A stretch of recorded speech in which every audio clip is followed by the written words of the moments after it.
In a small village in southwestern Nigeria, nestled among rolling hills and lush green fields, lived a bright and spirited Yoruba girl named Amina. At just 13, Amina's life was full of dreams and hopes.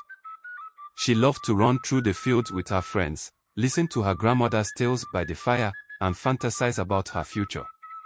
Little did she know, her life was about to change dramatically.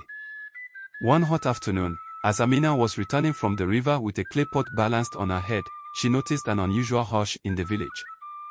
Women whispered behind their hands, and men wore grave expressions. Amina hurried home, sensing that something was wrong. Her mother, a strong yet gentle woman, sat by the doorway with tears streaming down her face.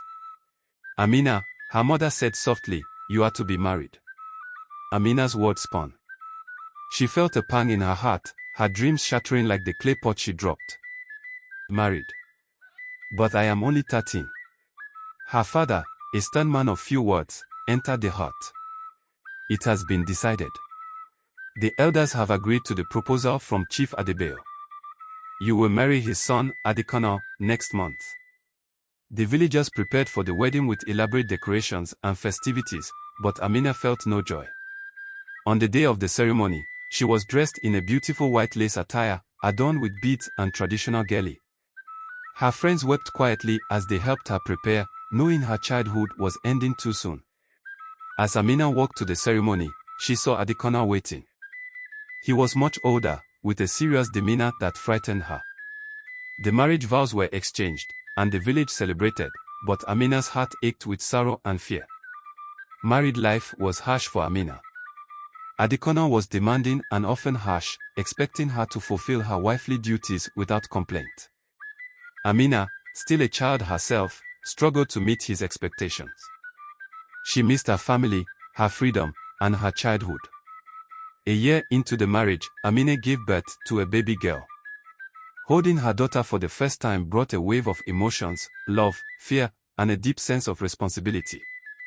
She named her daughter Ife, meaning love, hoping that her child would grow up with the love and opportunities she herself had been denied. Motherhood at 14 was overwhelming. Amina spent sleepless nights caring for Ife, her own health deteriorating from the constant stress and exhaustion. She faced the daily challenges of her husband's demands and the harsh judgment of village women who expected her to be a perfect wife and mother. One particularly difficult night, Amina sat by the fire with her daughter in her arms. Tears streamed down her face as she whispered, "Ife, I promise you will have a better life. I will fight for you, for your future." Amina found strength in her love for Ife. She began to seek help from the women in the village, learning skills to support herself and her daughter. She started a small business selling handmade crafts at the market, slowly gaining independence and respect. The market was a bustling place, full of vibrant colors, smells, and sounds. Amina set up a small stall with her crafts, beautifully woven baskets, intricately designed beads, and traditional Yoruba fabrics. The first few days were tough, but slowly, people began to notice her work. An elderly woman named Aya Oyo became her first loyal customer. "These are beautiful, my dear. You have a gift," she said, purchasing several items. Word spread, and soon Amina's business started to flourish.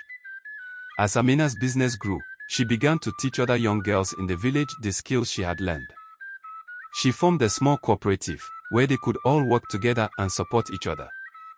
The women of the village started to see her as a leader and a beacon of hope. "Amina, you are changing our lives," said Bola, a young girl who had also been forced into marriage. "You are giving us a chance to dream again." Despite her growing success, Amina's journey was not without challenges. Adekona, feeling threatened by her independence, became more controlling. He forbade her from going to the market, but Amina, determined to provide a better life for Ife, found ways to continue her work in secret.